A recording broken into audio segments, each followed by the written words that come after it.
La siguiente presentación es a cargo del doctor Roy Barreras, embajador de Colombia en el Reino Unido.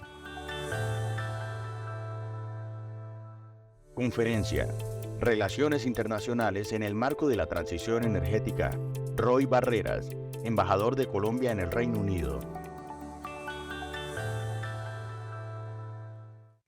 Bueno, muy buenos días o medios días ya para todas, para todos. Un saludo muy especial a la doctora Luz Estela Murgas. Felicitaciones además por el éxito del evento, a su presidente de la Junta Directiva, doctor Juan Manuel Rojas, a Carlos Garibaldi, el director de ARPEL, a las gobernadoras y gobernadores que están presentes, mis excompañeros del Congreso de la República que están aquí. Todavía hay Congreso. Senadores, representantes a la Cámara, académicos, a los empresarios. Es realmente motivo de emoción poder conversar con empresarios que tienen la vida dedicada a construir, a hacer proyectos, a impulsarlos, a sacarlos adelante, que se levantan cada mañana con la intención de que salga adelante su empresa, que para muchos es su proyecto de vida y un proyecto que tenemos todos en común, que es Colombia. Me encontré hace unos días en London School of Economics a la profesora Kei Yin, que acaba de sacar este texto a propósito de lo que muchos consideran el milagro chino y la razón por la que ocurrió, las claves del desarrollo, no solamente de China, de los tigres asiáticos, y la pregunta que nos hacemos todos aquí: ¿por qué Colombia y muchos países de América Latina, a pesar de contar con tanta riqueza natural y tanto potencial, no ha podido llegar a los niveles de desarrollo? A duras penas somos un país de renta media. Bueno, por supuesto que todos sabemos que para salir adelante se necesita el concurso de todos, del Estado, del capital, del trabajo, es decir, del gobierno, de la empresa privada, de los trabajadores. Pero la clave para ella, en el caso de China, es algo que ellos llaman la ley de los mandatos. Y es que el gobierno, que es el mismo partido, define una ruta y la hace cumplir. Y los dos grandes elementos que permitieron que eso avanzara a la velocidad que ha avanzado China son la fuerza de su gobierno y el largo plazo que es evidente, sobre todo en el caso de China, que piensa en décadas y en siglos. Bueno, no hace esta profesora una loa del socialismo, ella es china, pero es británica también, ni siquiera ahora que China ya no es socialista sino capitalista, es el país con más billonarios del mundo. Pero lo que sí muestra con claridad es que facilita el desarrollo de proyectos de inversión la fuerza con la que el Estado los impulse y el largo plazo garantizado. Ahora, a los estados autoritarios les resulta fácil ese tipo de fortaleza, aunque la mayoría fracasan por la ausencia de controles absolutos y por la corrupción de sus dictadores. Pero es cierto que la certeza, la certidumbre para la inversión es un elemento clave. Y ahora, mientras escuchábamos el panel y a la llegada, me llamó la atención que 2 o 3 de ustedes me preguntaban por cierta incertidumbre que perciben o creen percibir en el ambiente de Colombia de hoy. Yo creo que es natural, pues para empezar, todo cambio genera cierta incertidumbre, pero es importante recordar que aquí tenemos una democracia liberal, unas instituciones fuertes, y la fuerza que tienen algunos estados totalitarios para nosotros es la fortaleza de las instituciones. Y el largo plazo tiene que estar garantizado por la estabilidad jurídica, por la seguridad jurídica, por la estabilidad contractual. Ese es nuestro largo plazo. Creo que esa estabilidad política deviene, como sabemos todos, de que nuestro sistema democrático tiene periodos fijos. Cada 4 años se renueva ese mandato democrático, se elige presidente, también se elige Congreso, y eso ocurrirá de nuevo dentro de 2 años, cuando se renovará ese mandato. Los hombres pasamos, las instituciones quedan. Sin embargo, la incertidumbre, las especulaciones, el ruido, la crispación, pues no genera el mejor ambiente para la inversión. Y hay que decir con toda claridad, franqueza, sinceridad, aquí no va a haber golpes ni autogolpes. Aquí hay una institucionalidad que va a mantenerse. Habrá cambio, es más, ya lo hubo. El reconocimiento de sectores sociales que se habían percibido a sí mismos como invisibilizados ocurrió, y eso va a cambiar de manera permanente la percepción de sectores sociales que se van a convertir en un movimiento social fuerte, permanente, que reclamará sus derechos con justicia, y ese movimiento social, con él hay que contar, y con él hay que saber escuchar. Ahora, yo entiendo la incertidumbre, hay tantas noticias que nos atropellan, tantas violencias, tantas crisis anunciadas, tantas profecías autocumplidas, que es fácil ser pesimista. Casi que en la cotidianidad los medios y sobre todo las redes amplifican las noticias de tal manera que es muy fácil que las nubes pasajeras o las nubes oscuras no nos dejen ver el futuro. A veces los nubarrones no solamente no nos dejan ver el futuro, sino que a veces olvidamos dónde estamos. Colombia está en el centro de América Latina. ¿Cuál es el papel de Colombia en una nueva geopolítica multipolar, que es lo que está ocurriendo? Después del Brexit, lo hemos conversado mucho con las autoridades británicas y con sus dos partidos, ahora que están próximos también a una elección donde todos los pronósticos dicen que ganarán los laboristas después de más de una década de gobierno conservador. Lo cierto es que el Brexit significó un aislamiento para el Reino Unido y hubo cambios económicos importantes que hicieron que el Reino Unido entrara en una especie de decaimiento, en todo caso perdiera su capacidad de influencia, la que tenía antes, la que tuvo durante siglos en la economía y en la política mundial.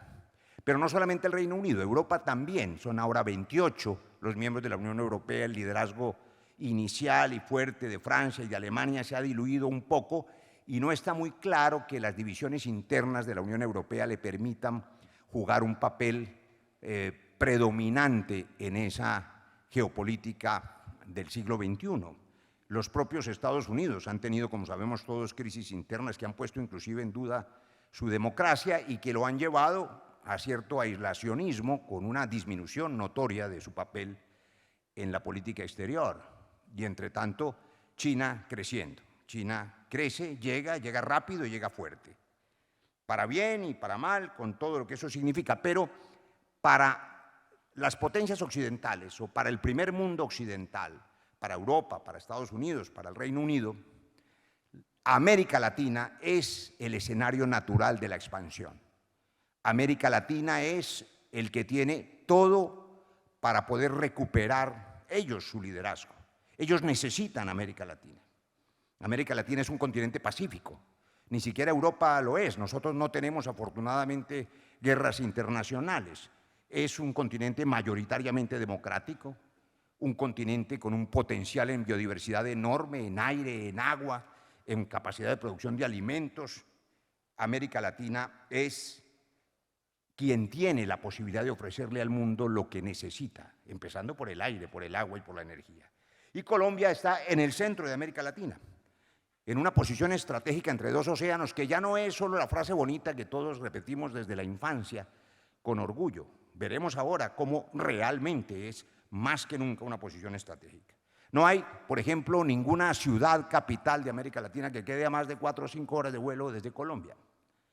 Es una posición estratégica también desde la conexión aérea y tiene, no al decir nuestro, de los colombianos que amamos este país, sino de observadores extranjeros y expertos.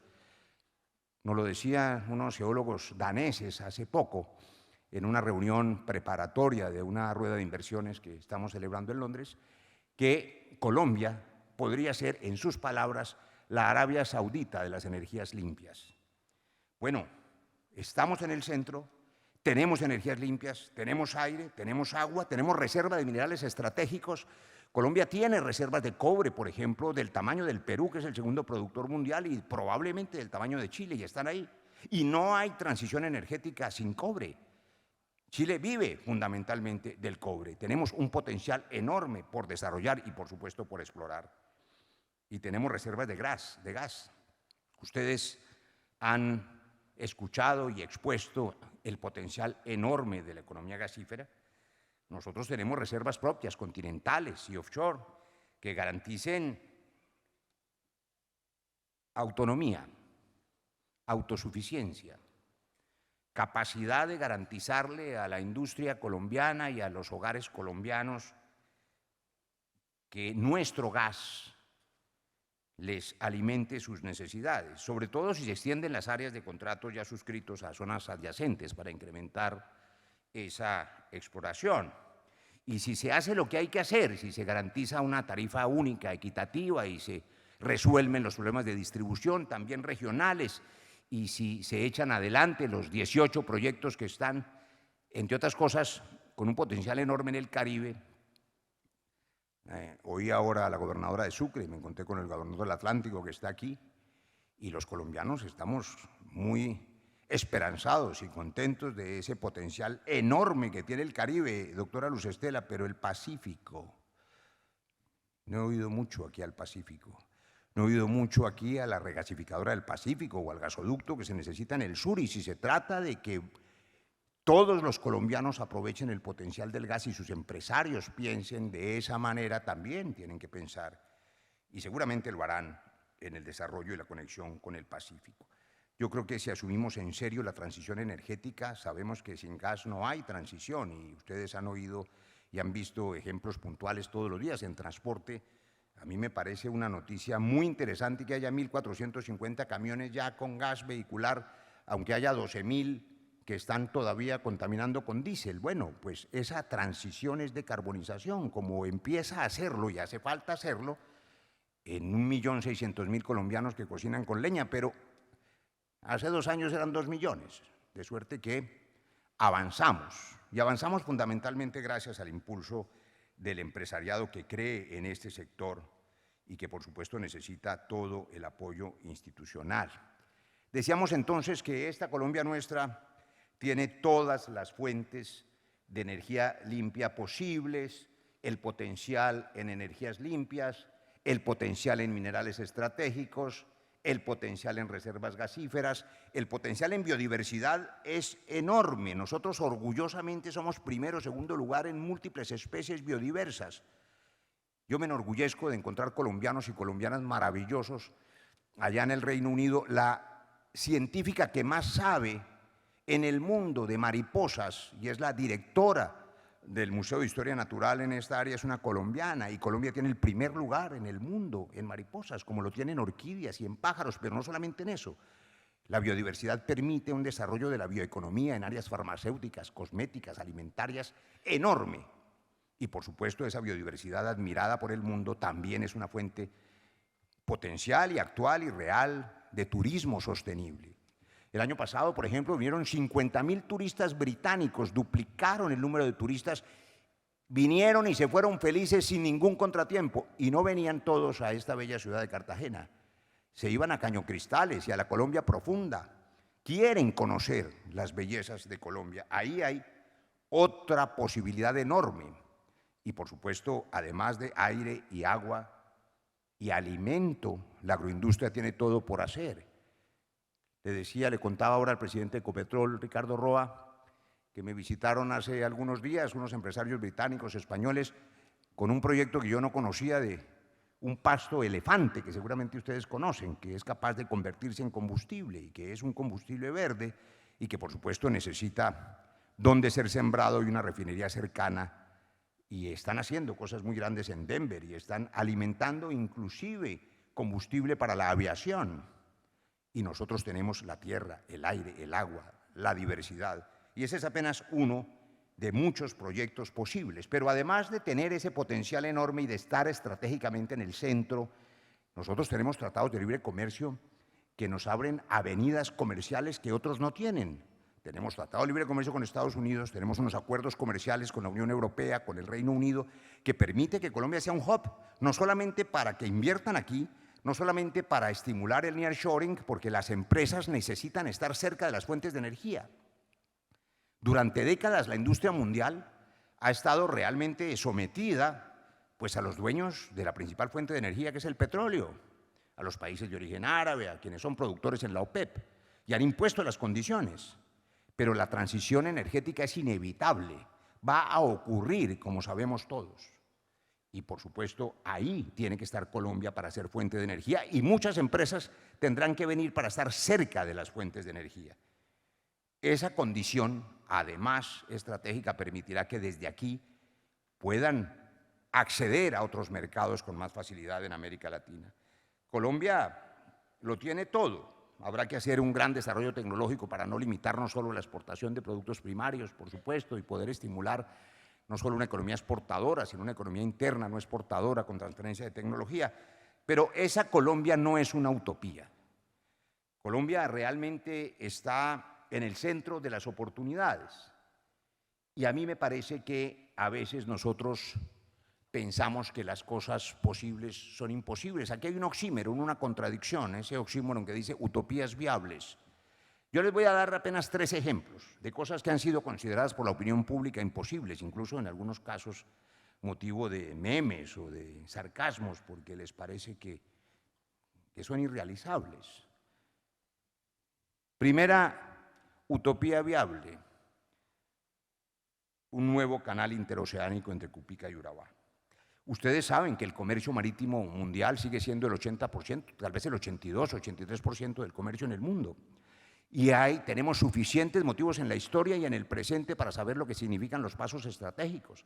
Las crisis del canal de Suez o de Hormuz o del Golfo de Adén. Recientemente el Reino Unido terminó bombardeando Yemen por cuenta de los piratas hutíes que estaban bloqueando el paso de combustibles allí, en el Golfo de Adén. Pero eso nos recordó a todos la fragilidad de las cadenas de suministros y el impacto que eso tenía sobre los precios. Y nos recuerda entonces cuál es el valor de una posición estratégica, cosa que no debería ser para nosotros una noticia nueva, sino muy vieja, porque en 1903 tuvimos esa posición estratégica. Y un señor francés, que fue el que hizo el canal de Suez, el señor Queseps, creyó en eso, vino y pues no pudo con la fiebre amarilla y con la malaria, pero los norteamericanos sí pudieron y se quedaron 100 años aprovechando esa ventaja estratégica que tenía Colombia y que es Panamá y que nosotros perdimos. Bueno, yo creo que al presidente Petro algunos no le creyeron su idea de este canal, pero ahora con la crisis del lago Gatún por cuenta del cambio climático, donde todavía hay quienes no creen, bueno, también hay terraplanistas, pues vemos que lo del cambio climático es en serio y que Panamá tiene serias dificultades y que inclusive el gobierno panameño está tratando de resolverlo con un canal férreo hacia el sur y los mexicanos lo están haciendo también y los brasileros por el Perú y nosotros tenemos el tramo más corto de 180, 200 kilómetros. A mí que no me digan, les decía hace poco en una reunión empresarial como esta en Londres, que ellos que construyeron con ingeniería hace 4 décadas, un canal por debajo del océano para poder conectar el Reino Unido con Francia, la ingeniería moderna no puede hacer un tren por encima de los árboles. Que no me digan que es imposible hacerlo, que era inaccesible. Ahora además hay razones demográficas para hacerlo. Desgraciadamente hay 500.000 seres humanos en condiciones lamentables que caminan por ese tapón. Pero claro que Colombia tiene una oportunidad de ofrecerle al comercio marítimo mundial una conexión interoceánica. Y hay otra utopía que es también viable. Hace varias semanas me visitó Felipe Vicini, el CEO de una de las compañías, quizá la más importante, conglomerado empresarial de República Dominicana. Y para resumir el motivo de su visita me dijo, mire, nosotros hemos desarrollado República Dominicana en muchas áreas, tenemos inversiones en Colombia, pero queremos convertir a La Guajira en la Punta Cana del Caribe. Queremos hacer lo que hay que hacer allí, todo, puertos, hoteles, vías férreas. El presidente Petro lo había dicho ya. Pero esta vez lo dice un empresario que lo ha hecho en República Dominicana y en otros lugares del mundo. Esa es una utopía viable que podría transformar esa región de Colombia. Pero todo está por hacer y se necesita, por supuesto, respaldo institucional y garantías para poder desarrollar proyectos de esa naturaleza. Aquí hay una tercera utopía viable, que no es tan utópica, la conexión del Pacífico con la Orinoquía. A mí me parece que está claro que eso desarrolla medio país, que impacta positivamente 14 millones de colombianos y la economía nacional, que ofrece además una conexión con Buenaventura, que es el puerto de América, que milla náutica es más cercano al Asia, y que tiene muchas variables, porque puede hacerse fluvial, férreo, desde Puerto Carreño, Bichada, Meta, Huila, Buenaventura. Ayer el propio presidente mencionaba la posibilidad de utilizar las vías fluviales del Orinoco y del Meta en una parte de ese trazado. Pero a propósito de creer y no creer en Colombia y en estos proyectos, quiero hacer un paréntesis, porque con mucha frecuencia nosotros caemos en los sesgos confirmatorios, y es que solamente creemos y escuchamos a aquellos que piensan como nosotros porque son aquellos con los que nos relacionamos y aquellos que revisamos en nuestras redes y aquellos que nos encontramos en los gremios, y entonces creemos que esa es la única realidad. Hay una cosa que, sobre todo en los extremos, tampoco se cree mucho. En este paréntesis, hay un pueblo colombiano, puedan medir las encuestas que quieran, el 30, el 32, el 35%, el 36%, lo que quieran. Hablaba ahora con un experto que cree que puede llegar al 43%, según encuestas recientes, que acompaña al presidente Gustavo Petro. Ahí hay un pueblo colombiano, 5, 6, 7 millones o más de colombianos vulnerables que no fueron nunca o no se sintieron reconocidos, y encontraron quienes recogían ese clamor por un país más justo, que tiene un Gini vergonzoso de 0.56, o sea, hay motivos para sentirse vulnerado cuando hay esos niveles de inequidad. A esas bases sólidas que ya existen y que se quedaron y que no van a desaparecer porque se incorporaron en el sentido corpóreo, se formalizaron, se conformaron. A esas bases hay que escucharlas. Y también hay que escuchar al resto de los colombianos que piensa distinto. Pero les voy a decir quiénes tienen la mayoría. Probablemente ni un sector ni el otro. La mayoría lo tienen los 36 millones de colombianos que usan el gas natural y que además están contentos con su gas porque el 88% de ellos califican bien el servicio. Quieren su gas. El gas es entonces una materia prima querida por los colombianos, por la mayoría de los colombianos. Por eso hay que cuidar el gas, porque sin gas no hay transición energética. Y estos 3 proyectos que he llamado aquí utopías viables y 50 proyectos más, me acaba de confirmar el ministro Germán Umaña y su vicepresidenta de Inversiones, que es muy eficaz. Llegamos a 50 proyectos que vamos a presentar ahora, el próximo 23 y 24 de abril en el Colombia Investment Roadshow, con 200 fondos de inversión británicos para traer recursos, para cerrar financieramente proyectos que son fundamentalmente APPs, que son proyectos de inversión pública, privada, y que son una muestra de que el gobierno, por supuesto, quiere, sabe y estimula la alianza público-privada. 4 ministros van a acompañarnos en 10 días allá en Londres en ese evento. Y a propósito de digresiones, que creo que hay que hacerlas porque todos somos responsables del equilibrio y a todos nos interesa evitar incendios. Aquí hay muchas personas que quiero entrañablemente y estoy viendo, a pesar de que el reflejo de la luz no me deja ver muy bien. Saludo a mi compañero fraterno, al senador José David Name, al representante Heráclito Landines. Hay otros, pero los menciono a ellos por la digresión que voy a hacer. Ustedes sí que saben que hay que evitar incendios. Ninguno de ustedes quisiera un incendio en una planta de gas. Tampoco queremos incendios en las instituciones. Y ayer se exacerbó la tensión, esa presión entre el Congreso y el Gobierno por la reforma pensional. El diálogo constructivo es indispensable. Las fracturas entre las estructuras institucionales son indeseables. Hay consenso en la academia, en los gremios, en las instituciones técnicas, también en el Congreso, en la necesidad de una reforma pensional hacia el sistema de pilares. Probablemente es la reforma que más elementos de consenso puede ganar. Hay 8 millones de colombianos que no tienen esperanza de pensión y muchos de ellos están o estarán en pobreza extrema. El Congreso de Colombia, lo sé, porque fue mi casa 17 años, es consciente de esa necesidad y quiere sacar adelante esa solución. Bueno, yo creo que esa reforma hay que agendarla, hay que discutirla debidamente, hay que aprobarla, porque es además la mejor oportunidad de demostrarle a Colombia que sí es posible el consenso como un muy positivo y necesario ejemplo de contraejemplo a la polarización. La reforma pensional es una oportunidad de reconstruir el consenso y ojalá fuese agendada la próxima semana. Yo diría que los que somos creyentes y los 38 millones de usuarios del gas, podríamos decir hoy, danos hoy nuestro gas de cada día y la reforma pensional que Colombia necesita. Perdona nuestras ofensas y a los que nos ofenden. No nos dejes caer en la tentación de la violencia verbal y líbranos del mal de los extremos destructivos.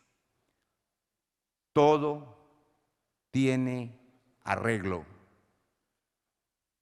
Todo tiene arreglo. Los espero en el Colombia Investment Roadshow en Londres. Muchas gracias.